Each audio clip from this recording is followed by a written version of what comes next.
집 살 때 세금 폭탄 피하는 방법이나 내가 그 여유 자금이 있더라도 대출을 최대한 많이 받으셔야 이 자금 출처 조사 가능성이 낮아집니다. 예, 주택을 취득할 때도 너무 또 세금을 내지 않으려고 그러시기보다는 적당히는 좀 증여세 신고 좀 하시고, 또 이제 그 부동산 세금을 절세할 수 있는 가장 쉬운 방법은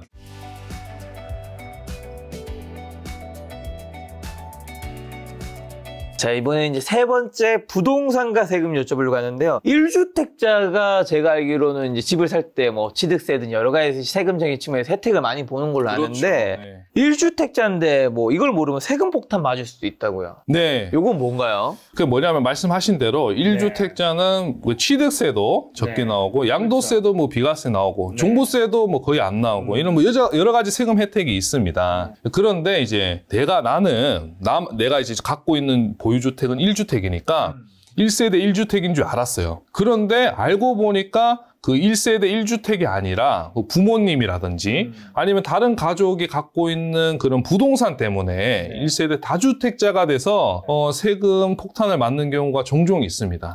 내 와이프가 가진 것도 아니고 왜 내 형이나 내 아빠가 가진 게 왜 나랑 그게 되는 거예요? 네, 이것을 이제 우리가 세대라고 보거든요. 네. 예, 우리가 이제 세대라고 하면은 생계를 함께 하는 가족이에요. 일단 이제 제가 여기서 좀 말씀드리고 싶은 게, 이 생계를 함께 하는 가족에 형제가 포함이 되냐, 이거를 여쭙는 분들이 많으세요. 당연히 형제는 포함 안 되는 게 아니냐. 그렇지, 요즘 같은 세상에. 아니, 왜냐면은 청약을 할 때도 같이 형제랑 나랑 이제 형이랑 같이 살고 있다고 하더라도 형이 주택 갖고 있다고 해서 내가 청약 못 넣는 거 아니거든요. 예, 형 주택수와 나와는 청약할 땐 상관이 없습니다. 그래서 이것 때문에 그럼 세법에서도 당연히 나랑 뭐 형하고 주택수 합산 안 되겠거니 이렇게 생각하실 수 있는데, 세법에서는 이 형제도 세대원에 포함이 됩니다.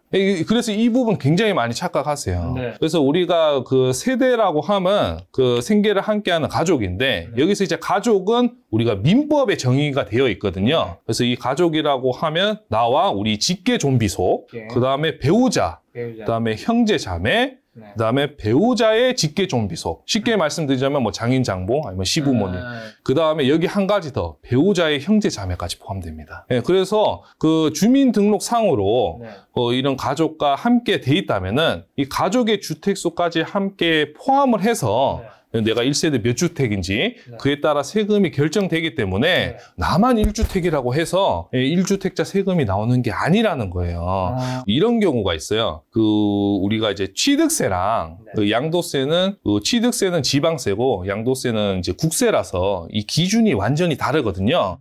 그래서 취득세는 우리가 세대 분리를 주민등록 등본상으로만 판단을 하고, 양도세는 실제로 같이 사는지, 실제 생계를 거주를 같이 하고 있는지 여부를 이제 보고 판단을 합니다. 그런데 이제 이런 거죠. 예를 들어서 나랑 이제 부모님하고 실제로는 따로 떨어져서 살고 있어요. 당연히 이제 따로 떨어져서 살면 세대 분리가 됐으니까 나 1세대, 부모님 1세대. 그러니까 이제 1세대 1주택이니까 당연히 이제 취득세가 중과가 안 되겠거니 생각을 하고 주택을 취득을 했어요. 그런데 이제 실제로는 따로 떨어져 사는데 주민등록 등본상으로 그 취득하는 날 뭐 예를 들어 잠깐 부모님 집에 전입을 한 거예요. 전입을 하고 나서 했는데, 이 전입을 한 이 사실 때문에 부모님의 주택수와 합산이 돼서 이 다주택자 취득세를 내신 분들이 있습니다. 실제로는 따로 떨어져 살지만, 이 주민등록 등본상으로 이제 동일 세대이기 때문에 취득세 폭탄을 맞으시는 분들이 있어요. 또 이제 반면에 또 이번에 양도세로 넘어가자면은 부모님하고 같이 살고 있어요. 같이 살고 있는데 이제 주민등록 등본상으로만 이제 따로 이제 주소를 달리 전입 신고를 해서 등본을 떼보면 이제 세대 분리가 된 거예요. 그래서 나는 이제 그 등본상으로 세대 분리가 됐으니까 1세대 1주택 비과세가 될 줄 알고 이 주택을 처분을 했는데, 나중에 이제 국세청에서 세무조사가 나온 거죠. 이거 실제로 부모님하고 떨어져 산 게 아니라 같이 거주한 거 아니냐. 그래서 그 어떤 뭐 신용카드 사용처라든지 아니면은 우리가 통신기시국 조회, 이런 것까지 우리가 조사를 해서 국세청이 이제 실제 생계 여부를 판단하거든요. 그래서 이런 이제 실제 생계 여부를 판단해 보니 이제 부모님하고 같이 거주한 사실이 입증이 됐다. 거주한 걸로 이제 밝혀졌다. 그렇게 되면 이제 또 1세대 1주택 비과세를 못 받을 수도 있는 거예요. 그래서 이게 이제 많은 분들이 그 실수를 하시게 되는 이유가 뭐냐면은 청약이랑 취득세랑 양도세랑 이 세대 분리 기준이 다 다르다는 거예요. 그래서 내가 취득할 때, 뭐 아니면 양도할 때 각각 이제 이때 세대 분리 기준이 다 다르니까 그때마다 이 세대 분리가 완벽하게 됐는지 그래서 이제 확인해야 그 세금 폭탄을 피할 수 있는 거죠. 이런 건 좀 국가 세금 측면에서 기준이 통일하면 좋을 텐데. 그러니까요. 통일을 하면 이건 좋을 사실은 텐데. 악의적으로 하는 게 아니라 몰라서 그런 케이스도 있으실 것 같은데 그러면. 그렇죠. 특히 이제 뭐 취득세나 양도세는 같은 세금인데 왜 이게 기준이 다르냐 이렇게 묻는 분들이 많으세요. 그러니까요. 네, 취득세는 이제 지방세고 이제 양도세는 국세라서 이게 관할하는 그 정부 기관이 달라요. 정부 기관끼리 이걸 좀 통일하면 좋을 텐데 이게 실제 뭐 어쨌든 이게 의사가 뭐 그 일치가 안 되는지 취득세랑 양도세랑 차이 나는 부분이 꽤 있습니다. 그래서 이 부분을 좀 혼동하지 않으셨으면 좋겠어요. 자, 그러면 이제 제가 A와 B 예시를 들면서 아까 이제 말씀해 주신 예시에 이제 한 번 더 정리를 해볼게요. 네. A 친구는 이제 부모와 따로 살면서 이제 오피스텔에 살고 있어요. 그리고 B 친구도 오피스텔에 살아요. 근데 하나는 오피스텔에 전입신고가 안 되는 거였던 거야. 그래서 이 친구는 그 본인은 여기 사는데 부모의 등본에 나와 있고 B 친구는 전입신고가 돼서 전입신고를 해서 나온 거죠. 이 두 명은 집을 샀을 때 아파트를 그 상태에서 사요. 그러면 세금이 달라요? 당연히 다르죠. 아까 제가 말씀드렸다시피 취득세는 실제로 따로 사는지 뭐 그런 생계 여부를 판단하지 않고 무조건 주민등록 등본상으로만 판단하기 때문에 등본상으로 세대 분리가 안 돼 있으면은 실제로 따로 거주하는 사실을 확실하게 입증을 하더라도 부모님 주택수와 합산돼서 취득세를 과세합니다. 그러면 이제 지방에서 올라오신 분들은 네. 전입신고가 안 되는 케이스들은 네. 아예 친구 집이나 지인 집에 전입신고하는 케이스도 있잖아요. 네. 그럼 가족은 아니잖아요. 네. 네. 그럼 그 중에 한 명이 집을 샀어요. 네. 그럼 다른 지인이 집을 사면 이건 상관없죠. 그건 당연히 상관없죠. 뭐 이모나 고모도 이제 가족의 범위에는 해당 안 되니까 친척의 집에 전입하셔도 이 주택수가 이모 고모 주택수와 합산되고 그런 일은 없습니다. 이 한마디로 세대와 가족과 이게 겹쳐져야 되는 거죠. 그렇죠. 네, 맞습니다. 자, 근데 오피스텔 보유한 사람이 또 잘못 사면 세금 폭탄도 맞을 수 있다고요? 네, 이 부분이 사실은 이제 가장 리스크가 커요. 이게 뭐냐면은 이것 때문에 양도세 세무조사도 나오거든요. 아니 뭐 내가 뭐 그 주택을 양도했는데 무슨 세무조사 할 게 뭐가 있냐 이제 하시는데 보통 이제 양도세 세무조사 받으시는 분들이 내가 이제 1세대 1주택을 이제 비과세로 팔고 그리고 이제 오피스텔을 보유하고 계신 거예요. 다른 거 이제 오피스텔을 보유하고 계신데 이 오피스텔이 주택이라고 생각을 안 하시는 거죠. 그렇죠, 그렇죠, 그렇죠. 하지만 이제 오피스텔은 이제 주거용으로 사용하면은 이 주택에 해당이 되는 거거든요. 업무용으로 사용하면은 주택에 해당이 안 되지만 주거용으로 사용하면 주택에 해당이 되는 거죠. 본인이 업무용이라고 얘기할 수도 있잖아요. 그렇죠. 그래서 이제 보통 이런 거죠. 이걸 당연히 주거용으로 사용하면은 당연히 보통 납세자분도 이게 주택수에 포함된다는 걸 알아요. 그래서 이걸 뭐 비과세로 팔고 뭐 신고하고 그런 문제는 잘 없는데 본인이 이제 이거를 스스로 업무용 오피스텔이라고 판단을 하는 거예요. 왜? 나는 이 세입자한테 전입신고도 못하게 막았고, 실제로 나는 이 오피스텔을 일반 이제 사업자로 등록을 하면서 부가세도, 매월 이제 부가세도 납부를 하고, 이제 세금 계산서도 꾸준하게 발행을 했다. 보통 이제 상가 같이 이제 똑같이 그렇게 이제 외형적으로 꾸며놓은 거죠. 이렇게 하면 이거 당연히 업무용 오피스텔 아니냐. 많은 분들이 이렇게 이제 알고 계신단 말이죠. 그런데 이게 절대 아니에요. 왜냐면은 우리가 양도세 는 실질 과세거든요. 그래서 외형상으로 우리가 그 업무용 오피스텔로 잘 포장을 했더라도 실질적으로 주거용으로 사용하고 있으면은 이 주택수에 포함이 되는 겁니다. 그래서 이 부분을 이제 양도세 세무조사를 통해서 밝혀내는 거예요.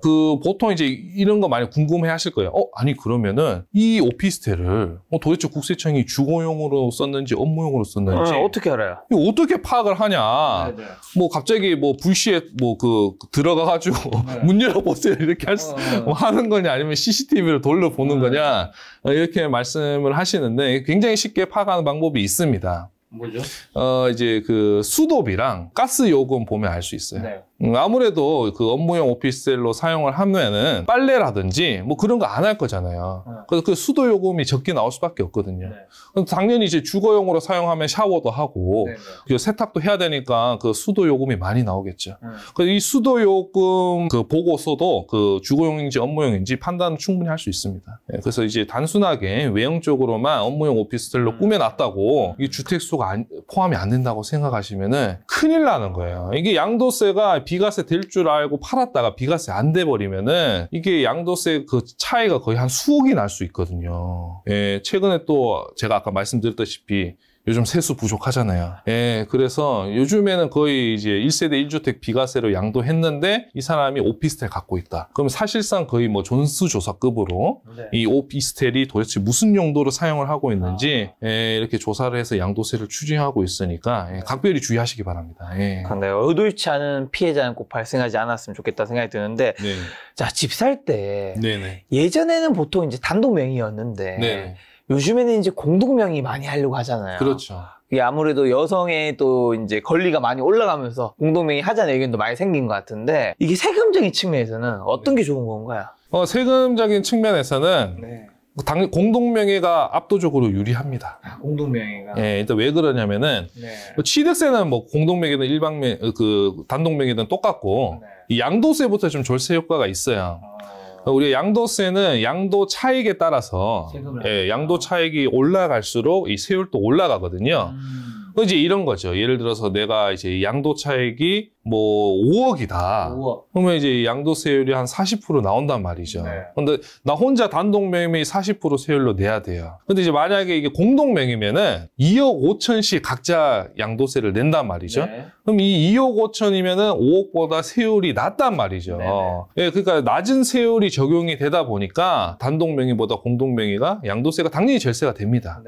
당연히 절세가 되고, 이 종부세 측면에서도 우리가 단독명의 같은 경우는 이제 기본공제를 나 혼자 받겠죠. 뭐 이제 그 1세대 1주택이면은 뭐 이제 12억, 다주택자면 9억인데, 만약에 이제 공동명의면은 각자 이제 종부세가 기본공제 9억씩, 18억까지 기본공제 됩니다. 왜냐면 이제 종부세도 인별과세이기 때문에. 그러니까 이제 양도세도 그렇고 종부세도 그렇고 이게 나눠지면은 이 세금이 적게 나온다는 거죠. 그런 이제 절세 효과도 있고, 말씀해 주셨다시피 일단 뭐 부부 간의 사이에도 사실 뭐 또 이제 공동명의가 좋은 측면도 있고 있습니다. 근데 이제 딱 한 가지 그 공동명의 하실 때 주의하셔야 될 점이 있어요. 뭐예요? 보통 이제 웬만한 아파트 가액 정도면은 공동명의 하셔도 큰 무리가 없는데, 이제 간혹 이제 그 강남이라든지 이런 이제 고가의 아파트를 이제 공동명의로 이제 하시는 경우에는 이 증여세가 문제가 발생합니다. 한쪽이 돈이 없으면 내가 돈을 준 게 돼버리니까. 그렇죠. 아까 부부간 증여는 6억.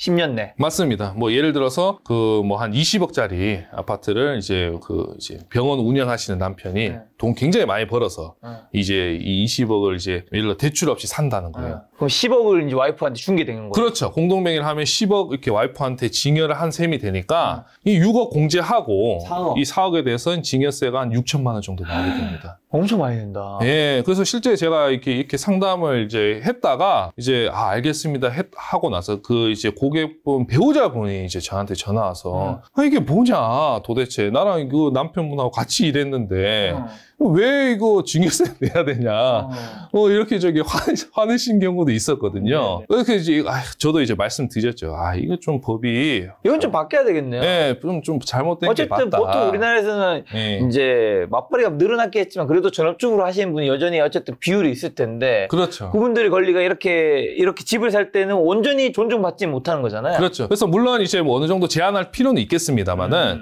이 6억이 작다는 거예요. 이 증여공제가 부모 자식 5천만 원, 배우자 6억, 이게 언제 거냐면은 이 10년 또 훨씬 지난 거예요. 근데 이제 그때 대비 물가가 거의 2배 가까이 올랐는데 아직도 이 증여공제가 지금 5천만 원, 6억밖에 안 되니까 이 증여공제를 좀 인상할 필요가 확실히 있습니다. 사실 그거를 인상하면 국가 세수가 덜 거치니까 안 하는 것도 있겠죠. 네, 뭐 그렇겠죠.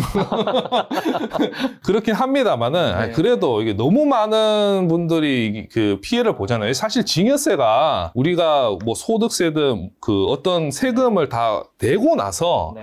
우리가 세금을 다 내고 모은 돈을 다시 증여를 하면서 세금을 한 번 더 내는 거잖아요. 그러니까. 사실 이런 이제 증여세 같은 건 좀 완화를 해줄 필요가 있다고 봅니다. 그러면 이제 부부간의 공동명의가 어쨌든 좀 좋다고 보시는 것 같네요. 네. 하셨나요? 하실 건가요? 이제 해야겠죠. 뭐 자이든 타이든 네네. 뭐 공동명의를 해야 되지 않을까 싶습니다. 저 궁금한 게 한 게 있어요. 네. 이제 저희 시청자분들 아시겠지만 네. 제가 아직 결혼을 안 했지만 네. 제가 나이 40에 이제 어쨌든 서울에 제 집 마련을 했단 말이에요. 네. 나중에 저도 언젠가 결혼을 하겠죠. 네. 근데 결혼을 했더니 몇 년 지나더니 이제 예를 들면 미래의 와이프님께서 네. 이거 아파트 이제 새로 사는 거 말고 새로 사도 이제 할 수도 있겠지만 있는 거 공동명의 하자. 해요. 부부의 금수를 위해서든 뭐 좋아하니까 뭐 할 수도 있겠죠. 네. 근데 이것도 세금적인 측면에서 기존에 있는 거라도 그렇게 될 수 있는 거죠. 당연하죠. 그래서 이제 그때는 말씀하셔야죠. 내가 다 해주고 싶은데 네. 이 6억까지밖에 공제가 안 돼서 6억까지만 내가 해주겠다. 이렇게 말씀하셔야죠.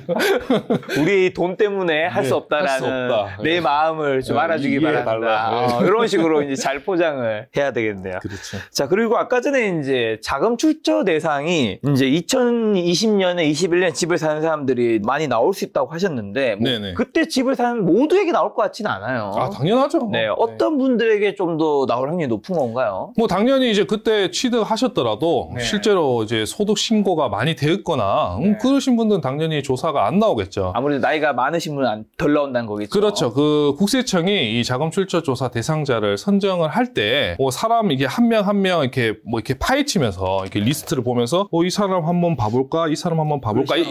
이렇게 하는 게 아니라 네. 그 시스템 상으로 자동으로 이 자금 출처를 조사를 하라고 대상자가 뜹니다. 이것을 이제 PCI 시스템이라고 하는데요. 쉽게 말해서 이제 내가 그 지출한 금액과 내가 취득한 자산 이 금액 대비해서 국세청에 신고된 이제 소득 금액이라든지 네. 뭐 증여 신고 금액이라든지 이런 걸 이제 비교를 해보는 거예요. 네. 그래서 내가 실제 취득한 자산 대비 내가 신고된 소득이 더 적다면은 네. 그것이 이제 자금 출처 부족 금액이 되겠죠. 이 자금 출처 부족 금액이 큰 순서대로 이렇게 자금 출처 조사가 나오게 되는 겁니다.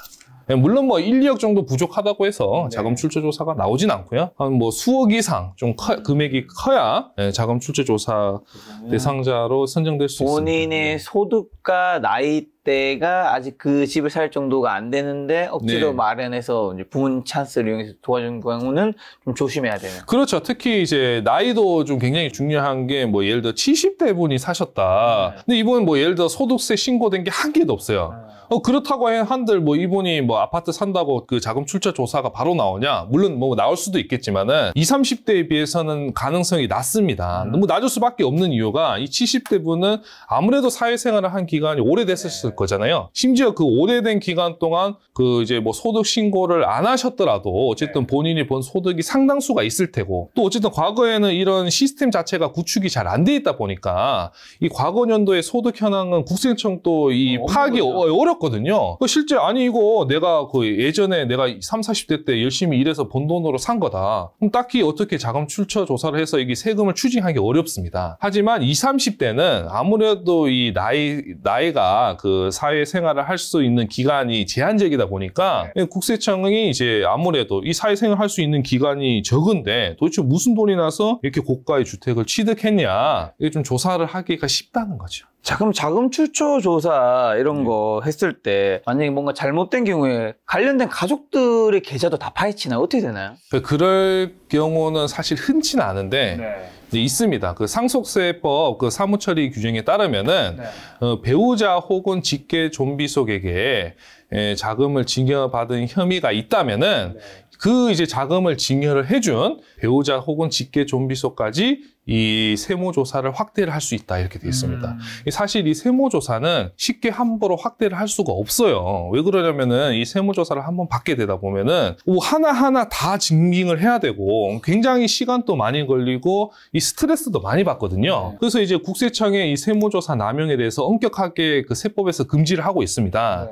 하지만은 이 자금 출처 조사 같은 경우는 제가 방금 말씀드렸다시피 내가 예를 들어서 뭐 부모님이라든지 배우자에게 이 자금을 자금을 그 조달을 해서 주택을 취득하게 되었다면은 그 자금을 준 배우자나 부모님은 그럼 이 자금이 어디서 났냐는 거죠. 그래서 그 배우자나 부모님에게까지 그 세무조사가 확대가 될 수 있다. 만약에 이제 그 배우자나 부모님이 사업장을 운영한다면은 그 사업장 세무조사로 확대가 된다는 거죠. 그래서 이 부분은 뭐 굉장히 조심하셔야 될 부분인 거죠. 예. 자, 그러면 이제 3부의 부동산 마지막 정리한 질문으로 집 살 때 세금 폭탄 피하는 방법이나 뭐 사실 집을 한번 저도 2년 전에 사보니까 야, 이거 내야 될 세금이 네. 취득세, 뭐 네. 재산세, 종합부동산세, 또 나중에 팔게 되면 양도소득세, 뭐 거기다 뭐 혹시나 월세 주게 되면 임대소득세 이런 것도 있을 텐데 이런 세금 관련해서 좀 절세할 수 있는 방법까지 핵심 정리 한번 해주신다면요. 네, 물론 이제 이 절세 방법은 워낙 방대하기 때문에 그렇죠. 제가 또 굉장히 많이 개정된다면서요. 네, 그렇죠. 매년 또 개정되기도 하고 제가 이렇게 한 번에 말씀드리긴 어렵지만은 그렇죠. 딱 이제 제가 두 가지만 두 가지. 제가 말씀드릴게요. 일단 이제 첫 번째는 이제 주택을 취득하실 때 자금 출처 조사를 이제 피하시는 방향으로 취득을 하셔야 된다. 그래서 자금 출처 조사를 피하면서 주택을 이제 취득을 하시려면은 일단은 대출을 최대한 많이 받으셔야 돼요. 대출. 네, 내가 그 여유 자금이 있더라도 대출을 최대한 많이 받으셔야 이 자금 출처 조사 가능성이 낮아집니다. 왜냐하면 이 대출 자체는 금융기관에서 해준 거니까 네. 국세청에서도 당연히 문제 삼지가 않겠죠. 그렇죠. 그 다음에 또 이제 설령 이제 부모님에게 이제 그 자금을 도움을 받아서 주택을 취득할 때도 너무 또 세금을 내지 않으려고 그러시기보다는 어느 정도는 적당히는 좀 증여세 신고 좀 하시고 나머지는 좀 차용증 활용하시고 이렇게 하시는 게 좀 자금 출처 조사를 좀 피할 수 있다.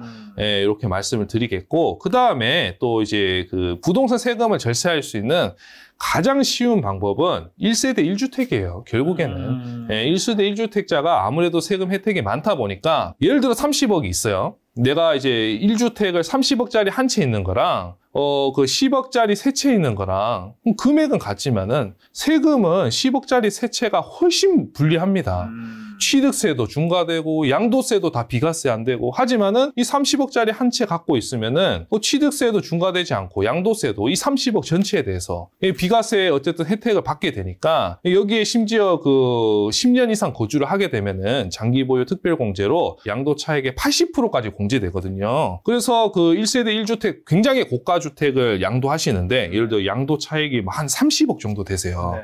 그런데 이 주택 1세대 1주택 10년 거주하고 팔잖아요. 세금 1억도 안 나옵니다. 하지만 다주택자라면은 양도 차익 30억이면은 최소한 세금 한 10억 이상 나오는 거죠. 그래서 여러분들이 부동산을 투자하실 때는 그 세금 절세하고 싶으시다면은 여러 주택을 투자하시기보다는 이 자금을 그 한 곳에다가 그 똘똘한 한 채로 투자하시는 것을 권해드리겠습니다.